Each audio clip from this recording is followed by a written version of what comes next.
do not meet a man that frowns. Our bloods no more obey the heavens than our courtiers still seem as does the king's. But what's the matter?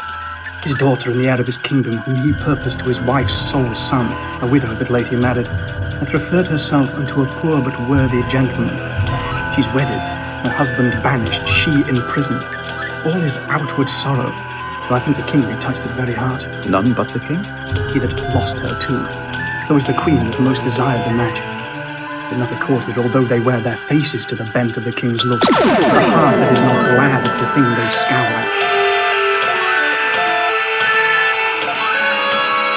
Alack, good man, and therefore banished. As a creature such, as to seek through the regions of the earth for one his like, there will be something failing in him that should compare.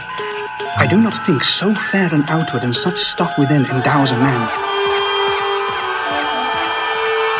What's his name and birth? I cannot delve into the root. His father was called Sicilius, who did join his honour against the Romans with Cymbeline, but had his titles by Tenantius, whom he served with glory and admired success, so gained the suredition at Leonatus, and had, besides this gentleman in question, 2 other sons, who in the wars of the time died with their swords in hand, for which their father, then old and fond of issue, took such sorrow that he quit being. And his gentle lady, big of this gentleman our theme, deceased as he was born. The king, who takes the babe to his protection, calls him posthumous Leonatus, breeds him, and makes him of his bedchamber.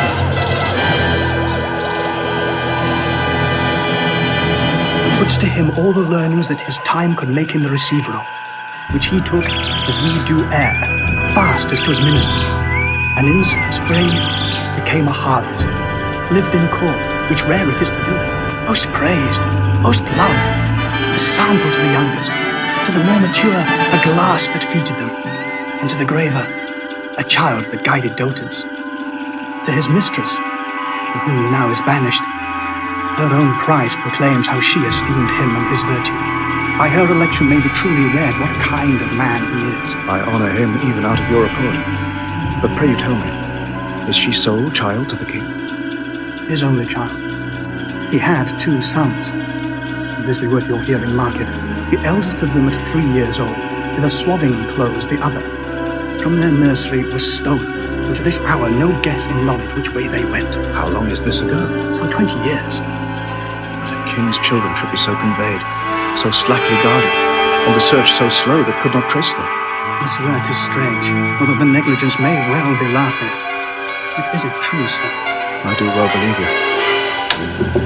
You must forbear. Here come the gentleman, the queen and princess. No, be assured, you shall not find me, daughter, after the slander of most stepmothers, evil-eyed unto you. You're my prisoner, but your jailer shall deliver you the keys that lock up your restraint. For you, Posthumus, so soon as I can win the offended king, I will be known your advocate. Marry, yet the fire of rage is in him, and 'twere good you leaned unto his sentence with what patience your wisdom may inform you. Please, your highness, I will from hence today. You know the peril. I'll fetch a turn about the garden, pitying the pangs of barred affections, though the king have charged you should not speak together. Oh, dissembling courtesy! How fine this tyrant can tickle where she wounds. Dearest husband, there's something fear my father's wrath, but nothing. Always reserve my holy duty, what his rage can do on me. You must be gone, and I shall here bide the hourly short of angry hours, not comforted to live, but that there is this jewel in the world that I may see again. My queen, my mistress, O lady, weep no more, lest I give cause to be suspected of more tenderness than doth become a man. I will remain the loyalest husband that did e'er plight troth. At my residence in Rome at one Philarios, who to my father was a friend, to me known but by letter, thither write, my queen, and with mine eyes I'll drink the words you send, though ink be made of gall. Be brief, I pray you. If the king come, I shall incur I know not how much of his displeasure. Yet I'll move him to walk this way. I never do him wrong, but he does buy my injuries to be friends, pays dear for my offences. Should we be taking leave as long a term as yet we have to live, the loathness to depart would grow. And you? Nay, stay a little. Were you but riding forth to air yourself, such parting were too petty. look here. This diamond was my mother's. Take it out. But keep it till you woo another wife when Imogen is dead. How? Another? You gentle gods, give me but this I have, and sear up my embracements from her next with bonds of death. Remain now here while sense can keep it on, and sweetest, fairest, as I my poor self did exchange for you to your so infinite loss, so in our trifles I still win of you. For my sake wear this bracelet. It is a manacle of love. Place it upon this fairest prisoner. Oh, the gods, when shall we see again? Back the king. Thou basest thing, avoid hence from my sight! If after this command thou fraught the court with thy unworthiness, thou diest away! Thou poison to my blood! The gods protect you and bless the good remainders of the court. I am gone. There cannot be a pinch in death more sharp than this is. O disloyal thing, that shouldst repair my youth, thou heapst a year's age on me. I beseech you, sir, harm not yourself with your vexation. I am senseless of your wrath. A touch more rare subdues all pangs, all fears. Past grace, obedience, Past hope, and in despair, that way past grace. that mightst have had the sole son of my queen. Oh, blessed that I might not. I chose an eagle and did avoid a pattock. Thou tookst a beggar, wouldst have made my throne a seat for baseness. No, I rather added a lustre to it. O thou vile one. Sir, it is your fault that I have loved Posthumus. You bred him as my playfellow, and he is a man worth any woman. Overbuys me almost the sum he pays. What, art thou mad? Almost, sir. Heaven restore me. Would I were a neatherd's daughter, and my Leonatus our neighbour shepherd's son. Thou foolish thing. They were again together. You have done naught after our command. Away with her and pen her up. Beseech your patience. Peace, dear lady daughter, peace. Sweet sovereign, leave us to ourselves, and make yourself some comfort out of your best advice. Nay, let her languish. Die of this folly. Fight, you must give way.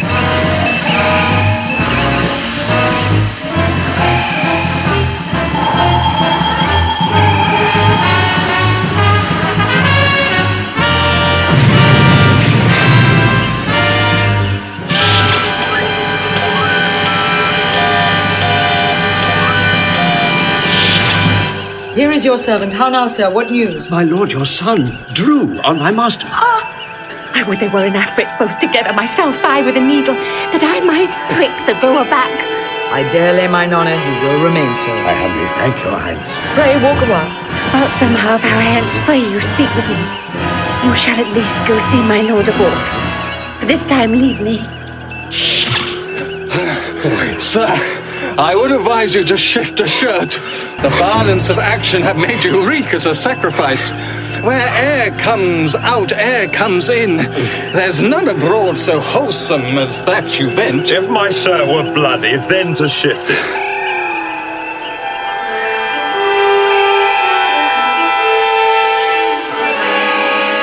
Have I hurt him? No, faith, not so much as his patience. Hurt him? His body's a passable carcass if he be not hurt. It is a thoroughfare for steel if it be not hurt. The steel was in debt, went to the backside of the town. The villain would not stand me. No, but he fled forward still toward your face. Stand you? You have land enough of your own, but he added to your having, gave you some ground. As many inches as you have oceans. Puppies. I would they had not come between us. So would I, till you had measured how long a fool you were upon the ground. And that she should love this fellow and refuse me. If it be a sin to make a true election, she is damned. Sir, as I told you always, her beauty and her brain go not together. She's a good sign, but I have seen small reflection of her wit. She shines not upon fools, lest the reflection should hurt her. Come, I'll to my chamber. Would there had been some hurt done? I wish not so, unless it had been the fall of an ass, which is no great hurt. You'll go with us. I'll attend your lordship. Nay, come, let's go together. Well, my lord. And would thou growest under the shores of the haven and questionst every sail? If he should write, and I not have it, 'twere a paper lost as offered mercy is. What was the last that he spake to thee? It was his queen, And waved his handkerchief. and kissed it, madam. Oh, senseless linen, happier therein than I. And that was all? No, madam. For so long as he could make me with his eye or ear distinguish him from others, he did keep the deck, with glove or hat or handkerchief still waving, as the fits and stirs of his mind could best express how slow his soul sailed on, how swift his ship. Thou shouldst have made him as little as a crow or less, ere left to after eye him. Madam, so I did. I would have broke mine eye strings, cracked them, but to look upon him till the diminution of space had pointed him sharp as my needle. Nay, followed him till he had melted from the smallness of a gnat to air, and then have turned mine eye wet. But good Bassanio, when shall we hear from him? Be assured, madam, with his next vantage. I did not take my leave of him. I had most pretty things to say, ere I could tell him how I would think on him at certain hours, such thoughts and such. Or I could make him swear the sheaves of Italy should not betray mine interest and his honour.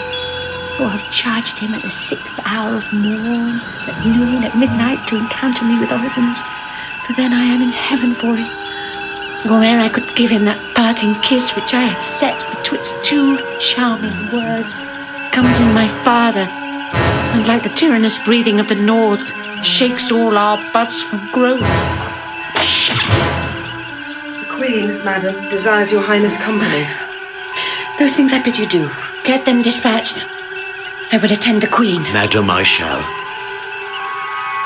He was then of a crescent note, expected to prove so worthy as since he had been allowed the name of. But I could then have looked on him without the help of admiration, though the catalogue of his endowments had been tabled by his side, and I to peruse him by items. You speak of him when he was less burnished than now he is, with that which makes him both without and within. I have seen him in France. We had very many there could behold the sun with as firm eyes as he.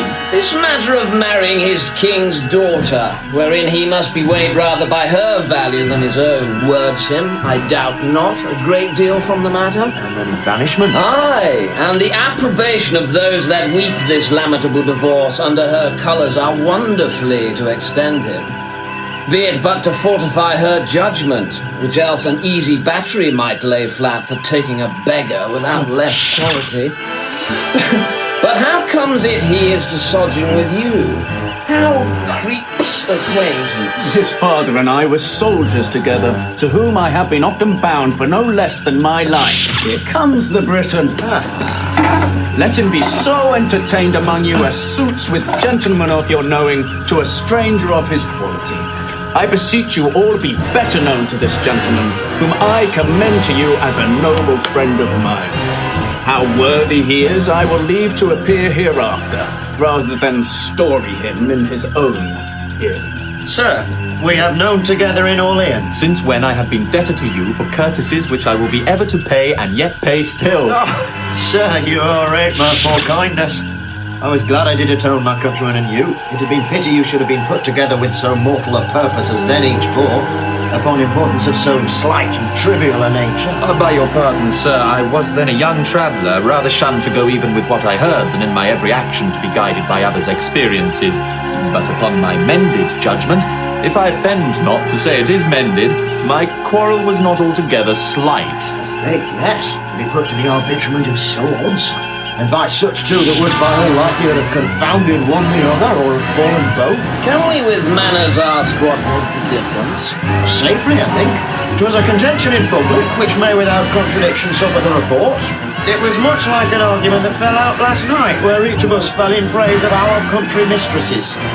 This gentleman at that time vouching, and upon warrant of bloody affirmation, his to be more fair, virtuous, wise, chaste, constant, qualified, and less attemptable than any of the rarest of our ladies in France. That lady is not now living, or this gentleman's opinion by this worn out. She holds her virtue still, and I my mind. You must not so far prefer her for ours of Italy. Being so far provoked as I was in France, I would abate her nothing, though I profess myself her adorer, not her friend. As fair and as good, a kind of hand-in-hand comparison, had been something too fair and too good for any lady of Britain.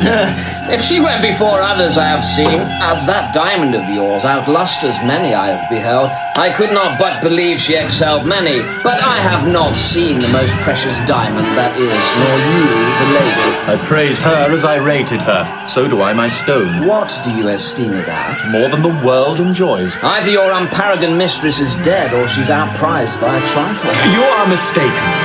The one may be sold or given, or if there were wealth enough for the purchase or merit for the gift.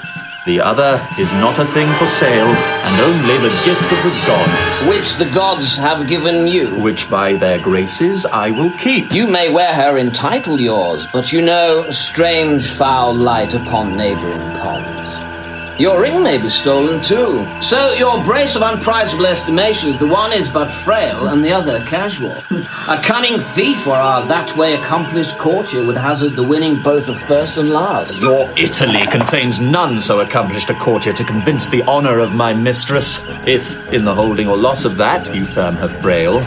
I do nothing doubt you have store of thieves. Notwithstanding, I fear not my ring. Let us leave here, gentlemen. Sir, with all my heart.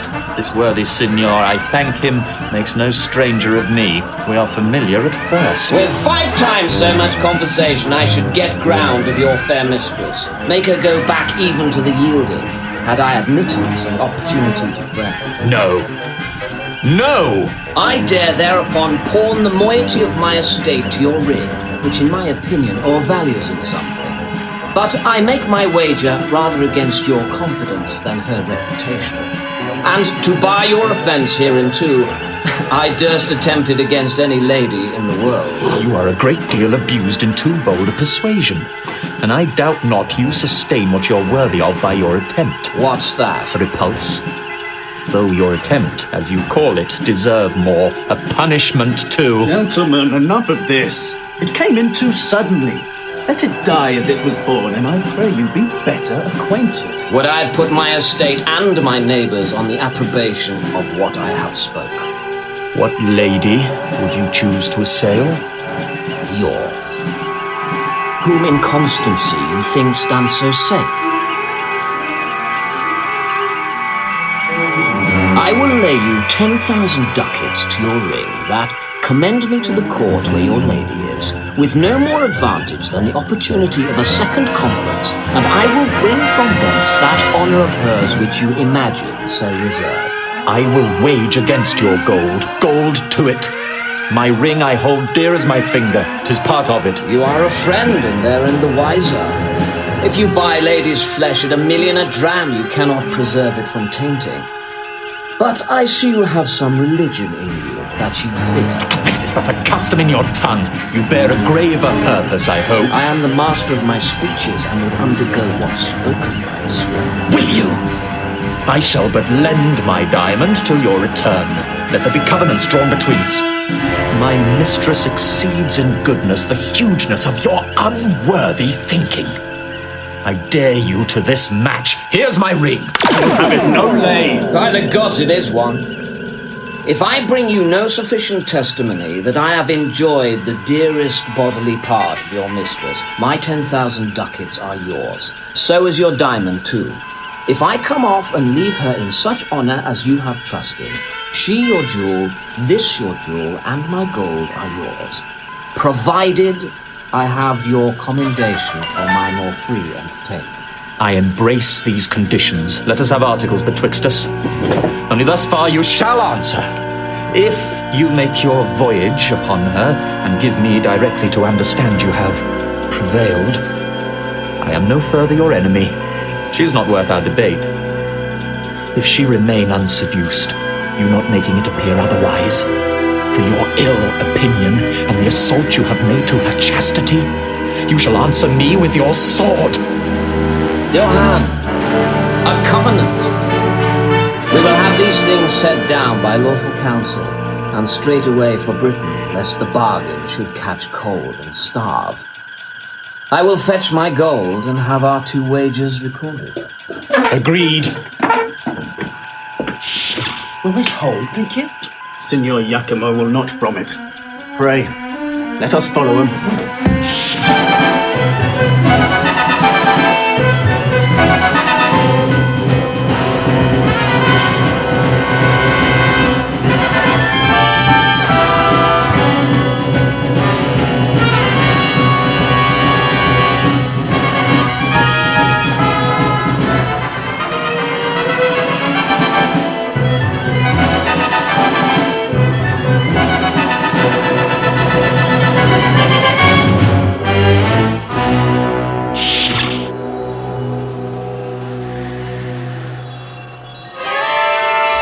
yet the dew's on ground. Gather those flowers. Make haste. Who has the note of them? I, madam. Dispatch. Now, Master Doctor, have you brought those drugs? Please, of your highness, I. Here they are, madam. But I beseech your grace without offence. My conscience bids me ask, wherefore you have commanded of me these most poisonous compounds, which are the movers of a languishing death, but though slow, deadly. I wonder, Doctor, thou askest me such a question. Have I not been thy pupil long? Hast thou not learned me how to make perfumes, distill, preserve? Yea, so that our great king himself doth woo me oft for my confections. Having thus far proceeded, unless thou thinkst me devilish, is not meet that I did amplify my judgment in other conclusions? I will try the forces of these thy compounds on such creatures as we count not worth the hanging, but none human, to try the vigor of them and apply aliments to their act, and by them gather their several virtues and effects. Your highness shall from this practice but make hard your heart. Besides, the seeing these effects will be but noisome and infectious. Oh, content thee. Madam. Here comes a flattering rascal. Upon him will I first work. He's for his master, and enemy to my son. How now, Pisanio? Doctor, your service for this time is ended. Take your own way. I do suspect you, madam, but you shall do no harm. Hark thee, a word. I do not like her. Yet I think she has strange, lingering poisons. I do know her spirit, and will not trust one of her malice with a drug of such damned nature. Though she has, will stupefy and dull the sense awhile, which first perchance she'll prove on cats and dogs. Then afterward, up higher. But there is no danger in what show of death it makes, more than the locking up the spirit a time, to be more fresh, reviving. She is fooled with a most false effect, and I, the truer, so to be false with her. No further service, Doctor, until I send for thee. I humbly take my leave. Pisanio, weep she still, sayest thou? Dost thou think in time she will not quench, and let instructions enter where folly now possesses? Do thou work. When thou shalt bring me word she loves my son, I'll tell thee on the instant thou art then as great as is thy master. Greater, for his fortunes all lie speechless, and his name is at last gasped. Return he cannot, nor continue where he is. To shift his being is to exchange one misery with another, and every day that comes to decay a day's work in him. What, shalt thou expect to be dependent on a thing that leans, who cannot be new built, nor has no friends so much as but to prop him? Oh, thou takest up, thou knowest not what, but take it for thy labour. It is a thing I made which hath the king 5 times redeemed from death. I do not know what is more cordial. Nay, I prithee, take it. It is an earnest of a father good that I mean to thee. Tell thy mistress how the case stands with her. Do it as from thyself. Think what a chance thou changest on, but think thou hast thy mistress still. To boot, my son, who shall take notice of thee. I'll move the king to any shape of thy preferment, such as thou'lt desire. And then myself, I chiefly, that set thee on to this desert, am bound to load thy merit richly. Call my women, think on my words. Madam. A sly and constant maid, not to be shaken, the agent for his master, and the remembrancer of her to hold the handfast to her lord. I have given him that which, if he take, shall quite unpeople her of lieges for her sweet, and which she after, except she bend her humour, shall be assured to taste of too. So, well done, well done! The violets, cowslips, and the primroses bear to my closet. Fare thee well, Pisanio. Think on my words. And shall do. But when to my good lord I prove untrue, I'll choke myself. There's all I'll do for you. A father cruel and a stepdame false, a foolish suitor to a wedded lady that hath her husband banished. Oh, that husband, my supreme crown of grief, and those repeated vexations of it. Had I been thief-stolen as my two brothers, happy, but most miserable is the desire that's glorious. Blessed be those, how mean soe'er, that have their honest wills, which seasons comfort. Who may this be, if I... Madam, a noble gentleman of Rome comes from my lord with letters. Change you, madam. The worthy Leonatus is in safety and greets your highness dearly. Thanks, good sir, you're kindly welcome.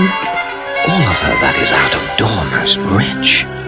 If she be furnished with a mind so rare, she is alone the Arabian bird, and I have lost the wager. Boldness be my friend. Arm me audacity from head to foot, or like the Parthian I shall flying fight. Rather directly fly. He is one of the noblest note, to whose kindnesses I am most infinitely tied. Reflect upon him accordingly as you value your trust. Leonatus. So far I read aloud, but even the very middle of my heart is warmed by the rest and takes it thankfully. You are as welcome, worthy sir, as I have words to bid you, and shall find it so in all that I can do. Thanks, fairest lady. What? Are men mad? Hath nature given them eyes to see this vaulted arch and the rich crop of sea and land, which can distinguish twixt the fiery orbs above and the twin stones upon the numbered beach? And can we not partition make with spectacles so precious, twixt fair and foul? What makes your admiration? It cannot be the eye. For apes and monkeys twixt two such sheaves would chatter this way and contend with rose the other. Nor is a judgment. For idiots in this case of favour would be wisely definite. Nor is the appetite. Sluttery to such neat excellence opposed should make desire vomit emptiness, not so allured to feed. What is the matter, Trow? The cloyed will. That satiate yet unsatisfied desire. That tub both filled and running. Ravening first the lamb, longs after for the garbage. What, dear sir, thus raps you? Are you well? Desire my man's abode where I did leave him. He's strange and peevish. I was going, sir, to give him welcome. Continues well, my lord. His health, beseech you. Well, madam. Is he disposed to mirth? I hope he is. Exceeding pleasant. None a stranger there so merry and so gamesome. He's called the Briton Reveller. When he was here, he did incline to sadness, and oft times not knowing why. I never saw him sad. There is a Frenchman, his companion, one an eminent monsieur that, it seems, much loves a galleon girl at home. He furnishes the thick sighs from him, whilst the jolly Briton, your lord I mean, laughs from his free lungs, cries, "Oh, can my sides hold to think that man who knows by history, report, or his own proof what woman is, yea, what she cannot choose but must be, wills free hours languish for assured bondage?" Will my lord say so? Aye, madam, with his eyes in flood with laughter. It is a recreation to be by and hear him mock the Frenchman. But heavens knows some men are much to blame. Not he, I hope. Not he. But yet heaven's bounty towards him might be used more thankfully. In himself 'tis much. In you, which I account his beyond all talents. Whilst I am bound to wonder, I am bound to pity too. What do you pity, sir? Two creatures heartily. Am I one, sir? You look on me. What rack discern you in me deserves your pity? Lamentable. What? To hide me from the raging sun and solace in the dungeon by a snuff? I pray you, sir, deliver with more openness your answers to my demands. Why do you pity me? That others do. I was about to say, enjoy your... But it is an office of the gods to venge it, not mine to speak of. You do seem to know something of me or what concerns me. Pray you, since doubting things go ill often hurts more than to be sure they do. For certainties either are past remedies, or timely knowing the remedy then born, discover to me what both you spur and stop. Had I this cheek to bathe my lips upon, this hand, whose touch, whose every touch would force the feeler's soul to the oath of loyalty, this object, which takes prisoner the wild motion of mine eye, fixing it only here, should I, damned then, slaver with lips as common as the stairs that mount the Capitol, join gripes with hands made hard with hourly falsehood, falsehood as with labour, then by-peeping in an eye, base and illustrious as the smoky light that's fed with stinking tallow, it were fit that all the plagues of hell should at one time encounter such revolt. My lord, I fear, has forgot Britain. And himself. Not I incline to this intelligence pronounce the beggar of his change, but it is your graces that from my mutest conscience to my tongue charms this report out. Let me hear no more. O dearest soul, your cause doth strike my heart with pity that doth make me sick. A lady so fair, unfastened to an empery would make the greatest king double. To be partnered with tomboys, hired with that self-exhibition which your own coffers yield, with diseased ventures that play with all infirmities for gold which rottenness can lend nature, such boiled stuff as well might poison poison. Be revenged, or she that bore you was no queen, and you recoil from your great stock. Revenged? How should I be revenged, if this be true, as I have such a heart that both mine ears must not in haste abuse? If it be true, how should I be revenged? Should he make me live like Diana's priest betwixt cold sheets, whilst he is vaulting variable ramps in your despite upon your purse? Revenge it! See, Posthumus anchors upon Imogen, and she, like harmless lightning, throws her eye on him, her brothers, me, her master, hitting each object with a joy. The counterchange is severally in all. Let's quit this ground, and smoke the temple with our sacrifices. Thou art my brother, so we'll hold thee ever. You are my father too, and it relieve me to see this gracious season. All overjoyed, save these in bonds. Let them be joyful too, for they shall taste our comfort. My good master, I will yet do you service. Happy be you. The forlorn soldier that so nobly fought, he would have well becomed this place and graced the thankings of a king. I am, sir, the soldier that did company these three in poor beseeming. 'Twas a fitment for the purpose I then followed. That I was he? Speak, Iachimo. I had you down, and might have made you finish. I am down again, but now my heavy conscience sinks my knee as though reinforced it. Take that life, beseech you, which I so often owe. But your ring first, and hear the bracelet of the truest princess that ever swore her faith. Kneel not to me. The power that I have on you is to spare you, the malice towards you to forgive you. Live, and deal with others better. Nobly doomed. We'll learn our freeness of a son-in-law. Pardons the word to all. You hope us, sir, as you did mean indeed to be our brother. Joyed are we that you are. Your servant, princes. Good my lord of Rome, call forth your soothsayer. As I slept, methought great Jupiter upon his eagle backed appeared to me with other sprightly shows of mine own kindred. When I waked, I found this label on my bosom, whose containing is so from sense in hardness that I can make no collection of it. Let him show his skill in the construction. Ominous. Here, my good lord. Read and declare the meaning. When as a lion's whelp shall to himself unknown, without seeking find and be embraced by a piece of tender air, and when from a stately cedar shall be lopped branches which been dead many years, shall after revive, be jointed to the old stock, and freshly grow, then shall Posthumus end his miseries, Britain be fortunate and flourish in peace and plenty. Thou Leonatus art the lion's whelp, a fit and apt construction of thy name, being Leonatus doth import so much. The piece of tender air, thy virtuous daughter, which we call Molisere, and Molisere we term it Mulier, which Mulier I divine is this most constant wife, who even now, answering the letter of this oracle, unknown to you, unsought, were clipped about with this most tender air. this hath some seeming. The lofty cedar, royal Cymbeline, personates thee, and thy lock branches point thy 2 sons forth, who by Belarius' stone for many years thought dead are now revived, to the majestic cedar joined, whose issue promises Britain peace and plenty. Well, my peace we will begin. And Caius Lucius, although the victor, we submit to Caesar and to the Roman Empire, promising to pay our wonted tribute, from the which we were dissuaded by our wicked queen, whom heaven's injustice, both on her and hers, have laid most heavy hand.